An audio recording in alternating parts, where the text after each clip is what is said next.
कुछ दिन पहले बहन झांग परमेश्वर के वचनों की किताबें पहुंचाते समय गिरफ्तार हो गई। कल ही कलीसिया की एक अगुआ ने मुझसे पूछा क्या मैं बहन झांग का काम संभालने को तैयार हूँ। उस वक्त मैं थोड़ा झिझकी। बहन झांग अभी हाल ही में गिरफ्तार हुई थी। हम जानते भी नहीं कि उनके साथ क्या हुआ। अगर किताबें पहुंचाते समय मुझे भी गिरफ्तार कर लिया गया तो क्या होगा। मैं थोड़ा डर गई और मैंने वो काम संभालने से दूर रहना चाहा। लेकिन मुझे ये भी मालूम था कि ऐसा करना परमेश्वर के खिलाफ विद्रोह होगा और इसलिए मैंने अनमने ढंग से हाँ कर दी। मुझे नहीं मालूम आगे क्या करना है। बहन, ऐसे मसले में हमें सत्य को खोजना चाहिए। जब अहम मौकों पर परमेश्वर हमें अपना काम सौंपता है तो हमारी परीक्षा होती है, हाँ। ये देखने के लिए कि क्या उसमें हमारा विश्वास सच्चा है, हम परमेश्वर के घर के हितों की सुरक्षा कर पाएंगे। मुझे खुद भी ऐसा ही एक अनुभव हुआ है। पहले मैं संगति करूं तो शायद ठीक रहेगा। जरूर। बढ़िया, बढ़िया। मुझे याद है ये मेरे कलीसिया के अगुआ चुने जाने के बाद हुआ। उस दौरान सीसीपी ने बड़े पैमाने पर सर्वशक्तिमान परमेश्वर के कलीसिया के सदस्यों की गिरफ्तारी शुरू की थी। उस समय मुझे थोड़ी चिंता हुई क्योंकि हालात बहुत खराब थे। अगर मैं सभाओं के लिए हर दिन अलग अलग जगह पर गई तो हो सकता है पुलिस मुझे गिरफ्तार कर ले। अगर मैं गिरफ्तार हो गई तो जरूर क्रूरता की शिकार हो जाऊंगी। मेरी सेहत हमेशा कमजोर रही है, कभी कोई कष्ट नहीं सहना पड़ा, तो फिर मैं यातना कैसे सह सकूंगी। इन सब के बारे में सोचकर मैं डर गई और मैंने वो काम नहीं संभालना चाहा। लेकिन जब मैंने सोचा कि मेरे भाई बहनों ने मुझे अगुआ के रूप में चुनकर मुझ में भरोसा दिखाया है, तो मैं सिर्फ डर के कारण सौंपा गया ये काम स्वीकार न कर पाने को सही साबित नहीं कर पा रही थी। बिल्कुल। इसलिए मैंने चालाकी से जवाब दिया, क्या मैं इस काम के लायक हूँ? मैंने पहले कभी अगुआ का पद नहीं संभाला। अगर कोई ऐसा मसला मेरे सामने आए जिसे मैं सुलझा ना पाऊं, तो क्या मेरे कारण कार्य पिछड़ नहीं जाएगा? अगुआ ने संगति में मुझे जवाब दिया, हमें सौंपा गया काम हमारे लिए प्रशिक्षण का मिला एक मौका है। आप अपनी तरफ से पूरी कोशिश कीजिए। बिल्कुल। अगुआ की संगति को सुनने के बाद मैंने काम संभाल लिया। लेकिन जल्द ही अगुआ मुझे एक के बाद एक संदेश भेजने लगी। पता चला मेरी सहकर्मी बहन ली, बहन वू और कुछ और सदस्यों को दूसरी कलीसियाओं के 6 अगुवाओं और सहकर्मियों के साथ गिरफ्तार कर लिया है और हमसे कहा गया कि हम सब सचेत रहें। मैं बहुत बुरी तरह से डर गई थी। इतने सारे भाई बहनों को कैसे गिरफ्तार कर लिया गया? मुझे एहसास हुआ कि कुछ दिन पहले ही मैं बहन ली से मिली थी। तो क्या पुलिस मेरी भी निगरानी कर रही थी? और अगर ऐसा है तो मेरे गिरफ्तार होने में ज्यादा समय नहीं लगेगा, क्योंकि हर जगह सुरक्षा कैमरे लगे हुए हैं। ऐसे माहौल में अपना कर्तव्य निभाना सचमुच खतरनाक था। इस बारे में सोचकर मैं बहुत ज्यादा डर जाती। मुझे लगता था किसी दिन काम करते समय अचानक गिरफ्तार कर लिया जाएगा। देखने में तो लगता था कि मैं अपना कर्तव्य निभा रही हूँ, मगर काम में मेरा दिल नहीं लग रहा था। मैंने कभी पल भर को भी नहीं सोचा कि मैं अपने कर्तव्यों को ढंग से कैसे निभाऊं। जब भाई बहन अपनी समस्याएं लेकर मेरे पास आते तो मैं उनकी मदद करने की मनस्थिति में नहीं होती।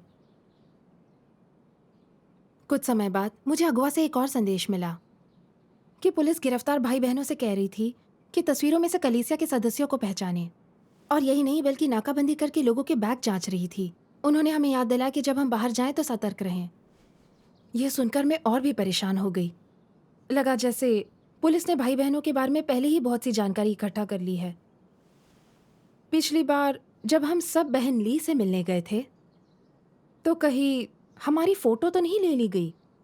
अगर ऐसा कर लिया गया होगा तो मुझे तस्वीरों में हर जगह देखकर पुलिस को यकीनन पता चल जाएगा कि मैं कलीसिया के कार्य की अगुवाई कर रही हूँ। अगर मुझे गिरफ्तार कर लिया गया तो पक्का मुझसे जबरन कबूल करवा लेंगे। अपने स्कूटर पर सवार घर लौटते समय मैं पूरे सफर में तनाव में थी, जैसे मैं किसी अंधियारी जगह में हूँ। बाहर पहले ही अंधेरा हो चुका था, फिर भी मैंने अपना काला चश्मा नहीं उतारा। मैं सुरक्षा कैमरे में कैद होने का खतरा मोल लेकर पुलिस द्वारा गिरफ्तार नहीं होना चाहती थी। उस पल मेरे मन में जो विचार आया वो मेरे स्वार्थ से जुड़ा था। मैंने सोचा मैं अपने अगुआ से बातचीत कर लेती हूँ और बड़ी बहन को अपना काम सौंप देती हूँ। वे 50 साल से ज्यादा उम्र की हैं। वे गिरफ्तार भी हो गई तो पुलिस उनके साथ यातना की चालें नहीं चलेंगी। लेकिन मुझे जल्द एहसास हो गया कि इस विचार में कितना स्वार्थ है। मैं पकड़े जाने और यातना दिए जाने से डरती थी और लगता था कि हालात खतरनाक होंगे, इसलिए मैं काम बड़ी बहन को सौंपना चाहती थी। मैं कितनी घिनौनी और नीच थी। लेकिन मुझे थोड़ा डर और घबराहट भी हो रही थी। मेरे मन में अक्सर मेरे भाई बहनों को सताने और यातना देने की छवियां उभरती थी। मैं सोच सोचकर और ज्यादा डरने लगी थी और खुद से ही शिकायत करती, वे क्यों चाहते हैं कि मैं ऐसा खतरनाक काम संभालूं? अगर मैं गिरफ्तार हो गई तो क्या होगा? मेरी उम्र भी कम है। क्या मुझे बाकी का जीवन यातना सहते हुए जेल में ही बिताना होगा? मैं बहुत ज्यादा घबराई और डरी हुई थी। इसलिए मैंने परमेश्वर से प्रार्थना की, अपना हाल सुनाया। हे सर्वशक्तिमान परमेश्वर, मैं डरती हूँ कि मुझे गिरफ्तार करके जेल में डाल दिया जाएगा और यातना दी जाएगी। अपना कर्तव्य निभाते हुए मेरा मन शांत नहीं रहता। चाहती हूँ कि अपना काम दूसरी बहन को सौंप दूँ। मैं हमेशा स्वार्थी होकर अपने ही बारे में सोचती हूँ। मैं डरकर जीना नहीं चाहती, शैतान से धोखा नहीं खाना चाहती। प्रिय परमेश्वर, मुझे प्रकाशित करो और अपनी इच्छा समझने दो। यह विनती है कि मुझे शक्ति दो, ताकि परीक्षण के इन हालात में मैं डटकर खड़ी रहूं। हाँ। तभी मुझे परमेश्वर के वचनों का एक भजन याद आया, जो है, प्रभु यीशु का अनुकरण करो। मैं पढ़कर सुनाती हूँ। बढ़िया बढ़िया। जेरूसलम जाने के मार्ग पर यीशु बहुत संतप्त था, मानो उसके हृदय में कोई चाकू भोंक दिया गया हो। फिर भी उसमें अपने वचन से पीछे हटने की जरा सी भी इच्छा नहीं थी। एक सामर्थ्यवान ताकत लगातार उसे आगे ढकेलती रही, जहां उसे क्रूसित होना था। अंततः उसे सलीब पर चढ़ा दिया गया और वह मानव जाति के छुटकारे का कार्य पूरा करते हुए पापमय देह के सदृश बन गया। वह मृत्यु एवं अधोलोक की बेड़ियों से मुक्त हो गया। उसके सामने मृत्यु, नरक एवं अधोलोक ने अपना सामर्थ्य खो दिया और परास्त हो गए। वह 33 वर्षों तक जीवित रहा। उस दौरान ईश कार्य के अनुसार परमेश्वर की इच्छा पूर्ति के लिए निजी लाभ हानि का विचार किए बिना उसी की इच्छा के बारे में सोचते हुए कठिनतम श्रम किया। परमेश्वर के सामने उसकी सेवा के कारण, जो परमेश्वर की इच्छा के अनुरूप थी, परमेश्वर ने उसे इंसान के छुटकारे का दायित्व सौंपकर उसे पूरा करने को कहा।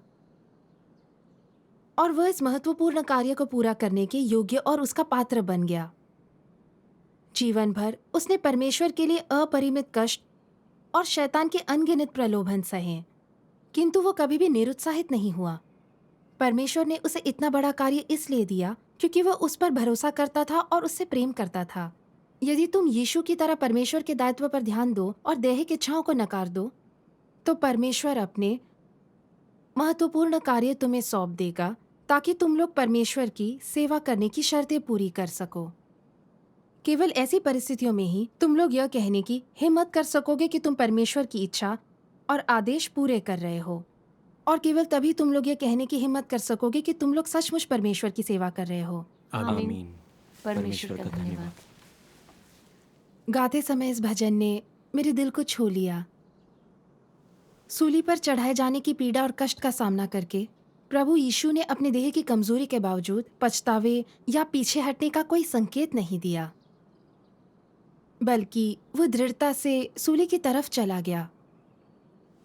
पाप बलि देने सभी इंसानों को शैतान के चंगुल से छुटकारा दिलाने के लिए बहुत कष्ट सहते हुए। इतना महान था इंसान के लिए परमेश्वर का प्रेम।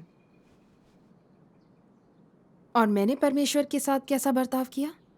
उसके द्वारा सौंपा गया काम करने के लिए अपनी निजी सुरक्षा के बारे में सोचा। हमेशा गिरफ्तार होने और यातना दिए जाने से डरती रही। मैं डरपोक बनी, डर में जीती रही।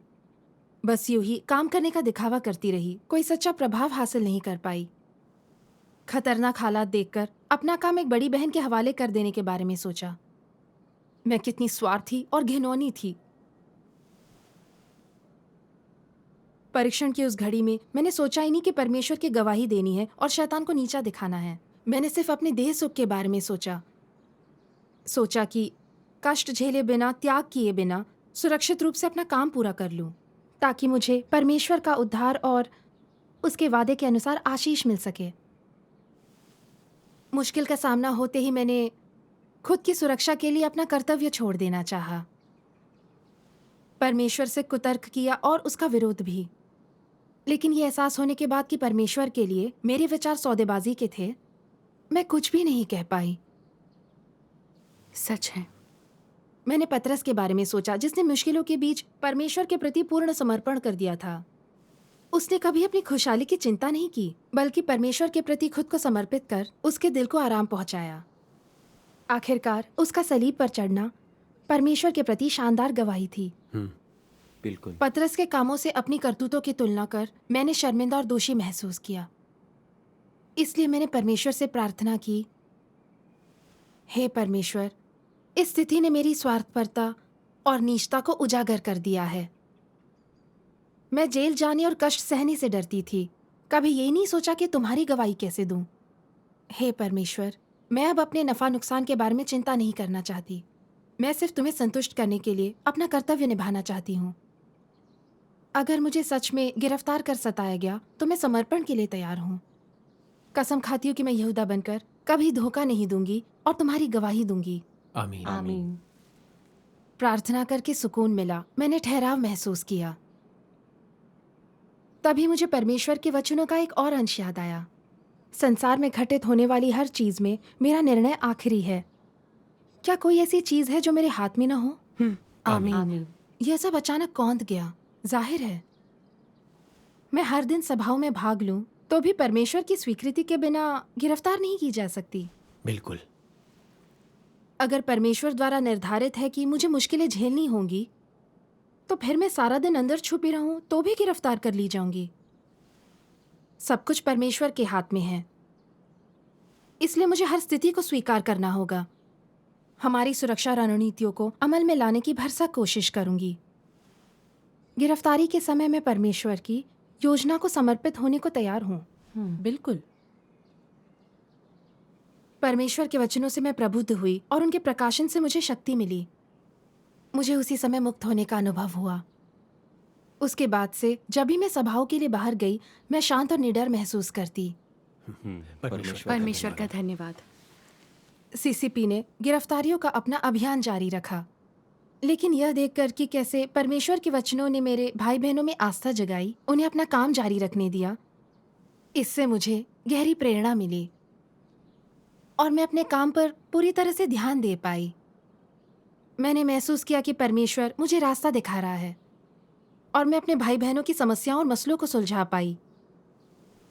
कलीसिया का कार्य भी ठीक चल रहा था।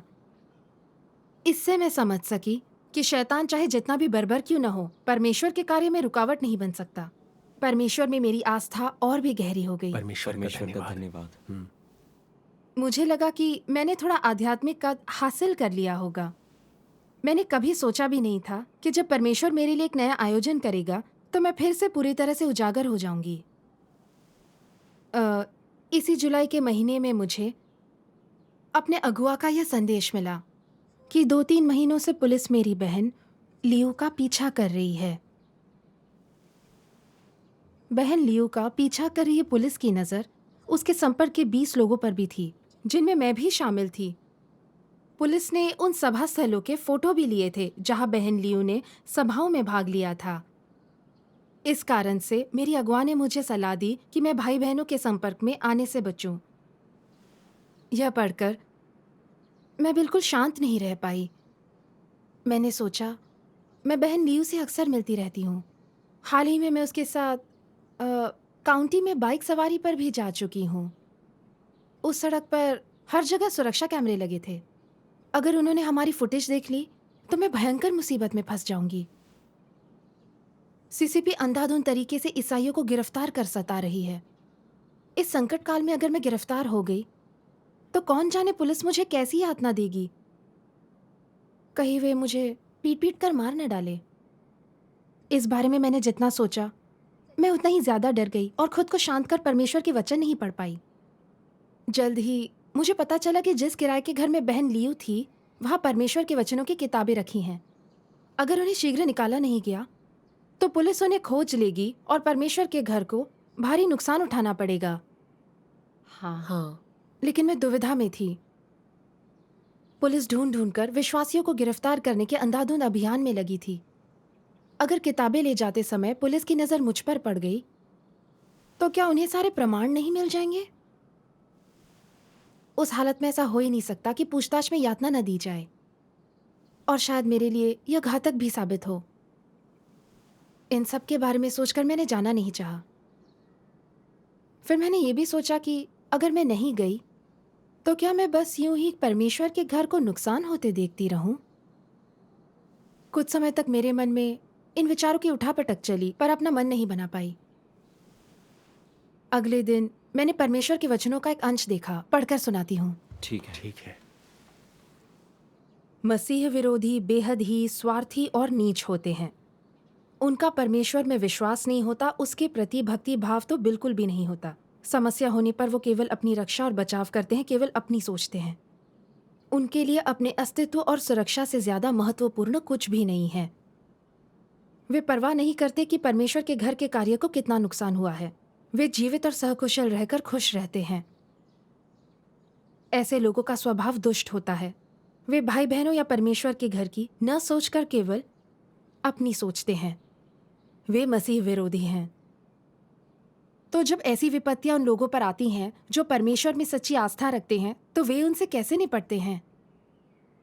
वे परमेश्वर के घर के हितों की रक्षा करने, चढ़ावों को बचाने, अगुवाओं और भाई बहनों के लिए व्यवस्थाएं करने, नुकसान को न्यूनतम करने की सोचेंगे। जबकि मसीह विरोधी पहले खुद को बचाएंगे और परमेश्वर के घर के कार्य की उपेक्षा करेंगे। बड़े लाल अजगर द्वारा गिरफ्तारियों के समय ये कलीसियाओं के लिए बहुत हानिकारक होता है। मसीह विरोधी जो कुछ करते हैं वह परमेश्वर के घर के कार्य और चढ़ावों को बड़े लाल अजगर को समर्पित करने के समान है। वे इसे सुलझाने के लिए किसी को नहीं भेजते, बल्कि इसे अनदेखा करते हैं। यह प्रकारांतर से विश्वासघाती है। परमेश्वर के प्रति वफादार लोग अच्छे से जानते हैं कि जोखिम है, फिर भी जोखिम उठाने और इसके नतीजों से निपटने को तैयार रहते हैं, और पीछे हटने से पहले परमेश्वर के घर के नुकसान कम से कम कर देते हैं। वे अपनी सुरक्षा को प्राथमिकता नहीं देते। तुम लोग इसे क्या कहते हो? क्या लोग अपनी सुरक्षा की जरा भी परवाह नहीं कर सकते? अपने परिवेश के खतरों से कौन वाकिफ नहीं होता? लेकिन तुम्हें अपना कर्तव्य पूरा करने के लिए जोखिम उठाने चाहिए। यह तुम्हारी जिम्मेदारी है। तुम्हें अपनी व्यक्तिगत सुरक्षा को प्राथमिकता नहीं देनी चाहिए। परमेश्वर के घर का कार्य और उसका आदेश सबसे महत्वपूर्ण है। वे सभी चीजों से ऊपर हैं। मसीह विरोधी अपनी व्यक्तिगत सुरक्षा को सर्वोच्च प्राथमिकता देते हैं। उनका मानना है कि किसी और चीज का उनसे कोई लेना देना नहीं है। दूसरों के साथ कुछ भी हो, वे परवाह नहीं करते। जब तक खुद मसीह विरोधी के साथ कुछ बुरा ना हो, तब तक वे आराम से बैठे रहते हैं। वे निष्ठा रहित होते हैं, जो मसीह विरोधी की प्रकृति और सार से निर्धारित होता है। आमीन। आमीन। हाँ, ये बिल्कुल सच है। हाँ। परमेश्वर के वचनों का यह अंश एकदम सटीक है। एक मसीह विरोधी का स्वभाव दुष्ट होता है, बहुत स्वार्थी और घिनौना होता है। जब उसकी निजी सुरक्षा की बात आती है तो वो अपने नुकसान के बजाय परमेश्वर के गृह कार्य को नुकसान होने देगा। उसमें अंतरात्मा की आवाज नहीं होती, और न ही उसमें परमेश्वर के प्रति वफादारी होती है। अपनी बात कहूं तो खतरे का सामना होने पर मैं बस यही सोचती हूं कि खुद की रक्षा कैसे करूं और खतरों से कैसे बचूं। जब मैंने सुना कि परमेश्वर के वचनों की किताबें अभी भी घर में हैं, तो मैं समझ गई कि अगर मैंने उन्हें नहीं निकाला तो पुलिस आकर उन किताबों को जब्त कर लेगी और परमेश्वर के घर को नुकसान पहुंचेगा। मुझे परमेश्वर के घर के हितों को आगे रखकर फौरन किताबें वहां से निकाल लेनी चाहिए थी।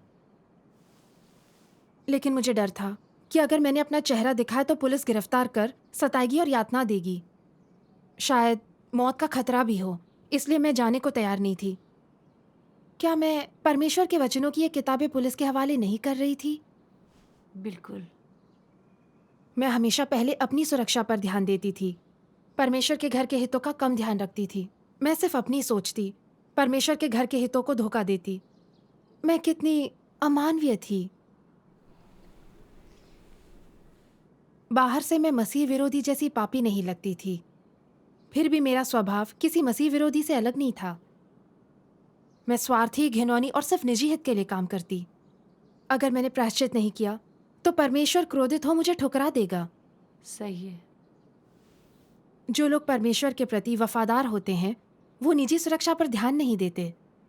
अहम मुकामों पर वे अपने निजी हित दरकिनार कर परमेश्वर के हित की रक्षा करते हैं, दिल और दिमाग से उसके साथ हो जाते हैं। बिल्कुल। तभी मैं ये निश्चित रूप से जान पाई कि मुझे अपना शैतानी रूप त्यागना होगा, और हालात चाहे जितने खतरनाक हो, कितनी भी मुसीबतें आएं, मुझे उसके घर के हितों की रक्षा के लिए जोखिम मोल लेना होगा। मैं परमेश्वर में आस्था रखने और नुकसान कम करने के लिए उन किताबों को निकालने को तैयार थी। बिल्कुल। मेरी प्रार्थनाएं इसी मसले के इर्द गिर्द घूम रही थी। मैंने परमेश्वर से यह भी विनती की कि मुझे आस्था दे और मुझे डर और कायरता से छुटकारा दिलाए। फिर मैंने जख्म नामक उस फिल्म को याद किया जो मैंने 2 दिन पहले देखी थी। मुख्य किरदार को 13 वर्ष की छोटी उम्र से ही सीसीपी द्वारा गिरफ्तार कर सताया जा रहा था। 28 वर्ष की उम्र में उसे 3 बार गिरफ्तार किया गया और हर प्रकार की यातना दी गई।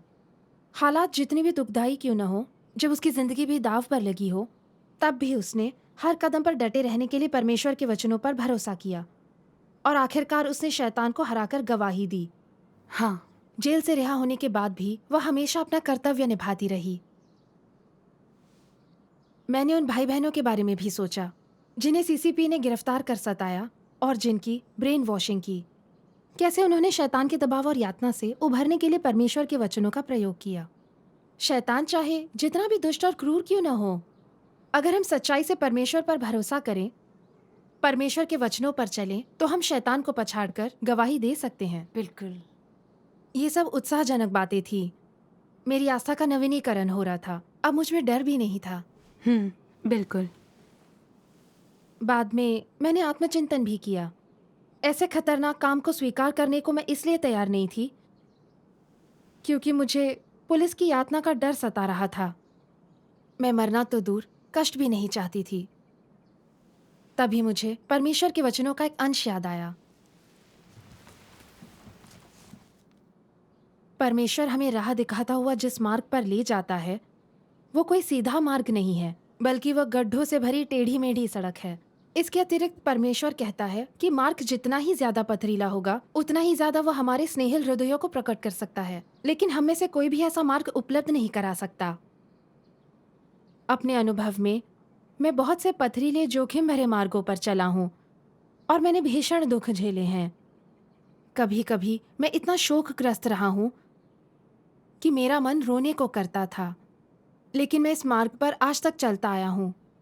मेरा विश्वास है कि यही वो मार्ग है जो परमेश्वर ने दिखाया है, इसलिए मैं सारे कष्टों के संताप सहता हुआ आगे बढ़ता जाता हूँ। चूंकि यह परमेश्वर का विधान है, इसलिए इससे कौन बच सकता है। मैं आशीष की याचना नहीं करता, बस इतना चाहता हूँ कि परमेश्वर की इच्छा अनुसार सन्मार्ग पर चलता रहूँ। मैं दूसरों की नकल करते हुए उस मार्ग पर नहीं चलना चाहता जिस पर वे चलते हैं। मैं तो सिर्फ इतना चाहता हूँ कि मैं आखिरी क्षण तक अपने निर्दिष्ट मार्ग पर चलने की अपनी निष्ठा का निर्वाह कर सकूं। इंसान का दुख भोगना और उसके मार्ग पर चलने की दूरी परमेश्वर पहले से ही तय कर देता है और इसमें कोई किसी की मदद नहीं कर सकता। आमीन। परमेश्वर का धन्यवाद। मैंने परमेश्वर के इन वचनों पर भी मनन किया, क्योंकि जो कोई अपना प्राण बचाना चाहे वो उसे खोएगा, और जो कोई मेरे लिए अपना प्राण खोएगा वो उसे पाएगा। आमीन। तब मुझे एहसास हुआ कि जीवन और मृत्यु की तरह ही हर इंसान की नियति भी परमेश्वर के हाथ में है। मैं गिरफ्तार होकर जेल में डाल दी जाऊंगी या नहीं, सताई जाऊंगी या नहीं, यह सब परमेश्वर के हाथ में है। मुझे पूरा समर्पण करना चाहिए। बिल्कुल। जैसे कि शैतान द्वारा अय्यूब का प्रलोभन था। अय्यूब की संपत्ति छीन ली गई, उसके बच्चों को मार डाला गया और उसके पूरे शरीर पर फोड़े हो गए। परमेश्वर शैतान को अय्यूब का जीवन लेने की अनुमति नहीं दे रहा था, इसलिए शैतान उसकी अवज्ञा नहीं कर पा रहा था। यह परमेश्वर का अधिकार है। बिल्कुल। अय्यूब को परमेश्वर की प्रभुसत्ता पता थी, इसलिए भयानक कष्टों के चंगुल में फंसे होकर भी उसने परमेश्वर को दोष नहीं दिया और यहाँ तक कहा, यहोवा ने दिया और यहोवा ने ही लिया। यहोवा का नाम धन्य है। आमीन। आमीन। अंततः उसने शैतान को पूरी तरह से शर्मिंदा किया और दुगने आशीष कमाए। परमेश्वर ने अपना कार्य शुरू करने के बाद से यह निर्धारित और नियोजित कर दिया कि कौन अपनी आस्था के लिए मरेगा, किसे जेल में डाल दिया जाएगा और हर इंसान को कैसे कष्ट झेलने होंगे। हर मामले में उसके दयावान इरादे निहित होते हैं। अनुग्रह के युग में बहुत से संत प्रभु यीशु का सुसमाचार फैलाते हुए मर गए, उदाहरण के लिए पतरस को लें। ऐसा प्रतीत हुआ था कि उसे सूली पर चढ़ा दिया गया है, पर उसका आत्मा स्वर्ग के राज्य में आरोहित हो गया और उसे परमेश्वर की आशीष हासिल हुई। हाँ, बहुत से लोग जिन्होंने परमेश्वर के अंत के दिनों के कार्य को स्वीकार किया, उन्हें सीसीपी ने गिरफ्तार कर तरह तरह की यातना दी है, दुष्कर्म किए हैं, मगर उन्होंने शैतान के सामने घुटने नहीं टेके। रिहा होने के बाद उन्होंने सत्य का अनुसरण जारी रखा और अपना कर्तव्य निभाते रहे। उन्होंने परमेश्वर की बहुत सी शानदार गवाहियां दी। हाँ, ये सभी लोग विजेता हैं जिन्हें परमेश्वर ने पूर्ण किया। उनके देह ने कष्ट सहे होंगे, लेकिन उन्होंने सत्य हासिल किया है और परमेश्वर के आशीष पाए हैं। फिर ऐसे लोग भी हैं जिन्होंने गिरफ्तार होने के बाद सताए जाने और यातना के डर से परमेश्वर और अपने भाई बहनों को धोखा दिया और जो यहूदा की तरह शर्मसार किए गए। उन्होंने परमेश्वर के स्वभाव का गंभीर अपमान किया और उन्हें स्थायी रूप से परमेश्वर के उद्धार से वंचित होना पड़ा। हाँ, कुछ लोग ऐसे भी हैं जो जेल जाने से डरते हैं। वो अपना कर्तव्य निभाने की हिम्मत नहीं करते, उससे दूर हो जाते हैं, उसे धोखा देते हैं। ये लोग बेकार और अविश्वासी बन जाते हैं। दरअसल सीसीपी की गिरफ्तारियों और यातना ने उजागर कर दिया है कि कौन सच्चे विश्वासी हैं और कौन झूठे। हर एक को उसकी किस्म के अनुसार अलग अलग कर दिया गया है। इससे हम समझ सकते हैं कि परमेश्वर कितना धार्मिक है। बिल्कुल। बिल्कुल।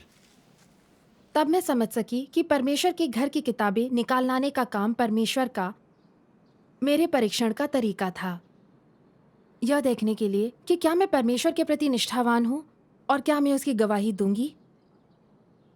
इसका एहसास होने के बाद मैंने ठान ली कि मैं अपना कर्तव्य दिल लगाकर निभाऊंगी। अगर मैं सचमुच गिरफ्तार हो गई तो मैं परमेश्वर की गवाही देने के लिए सब कुछ दांव पर लगा दूंगी। मैं जान दे दूंगी, पर शैतान के सामने नहीं झुकूंगी। आमीन। उस समय मैंने दिल के भीतर तक शांति और ठहराव महसूस किया। मैंने परमेश्वर का उसके उद्धार, प्रबुद्धता और मार्गदर्शन के लिए दिल से धन्यवाद किया, जिनके कारण मैं इन मुश्किलों के दौरान कुछ सत्यों को समझ सकी थी, जिनसे मुझे एक व्यावहारिक सबक सीखने को मिला। परमेश्वर का धन्यवाद। बहुत बढ़िया। अगली सुबह सबसे पहले मैंने उठकर परमेश्वर से प्रार्थना की, उससे विनती की कि मुझे आस्था और साहस दे, और कहा कि मैं समर्पण के लिए तैयार हूँ। उस दिन संयोग से बारिश हो रही थी, कोई भी बाहर नहीं था, इसलिए मैं मौका देकर उस घर में घुस गई और अंदर से परमेश्वर के वचनों की सारी किताबें निकाल लाई। परमेश्वर का बहुत धन्यवाद। बढ़िया। हाँ, उस अनुभव के बाद मैं बहुत खुश थी और मेरा चित्त बहुत शांत था। इस सब से गुजरकर मैं प्रकाशित हो गई थी और खुद को पूर्ण महसूस कर रही थी। इसने उजागर कर दिया कि मैं कितनी स्वार्थी और इंसानियत से खाली थी। इसने मेरी आस्था और समर्पण को पूर्ण कर दिया। परमेश्वर के वचनों के मार्गदर्शन के कारण ही मुझे उसकी सर्वशक्तिमत्ता, प्रभु सत्ता और बुद्धिमत्ता की नई समझ मिली और परमेश्वर के घरों की हितों की रक्षा और सत्य के अभ्यास की अनुमति मिली। परमेश्वर का धन्यवाद। हो सकता है मुझे आने वाले हालात का अंदाजा न हो, लेकिन अब मैं उतनी कायर और डरपोक भी नहीं रही। मैं परमेश्वर की प्रभुसत्ता और व्यवस्थाओं के प्रति समर्पण करने और अपने कर्तव्यों को निभाने के लिए तैयार हूँ। मुझे बचाने के लिए परमेश्वर का धन्यवाद। परमेश्वर आमीन। का धन्यवाद। परमेश्वर का धन्यवाद। आपकी कहानी मेरे लिए मददगार साबित हुई। मैं जान गई हूँ कि इसमें कैसे प्रवेश करूँ। आमीन। परमेश्वर का परमेश्वर का धन्यवाद।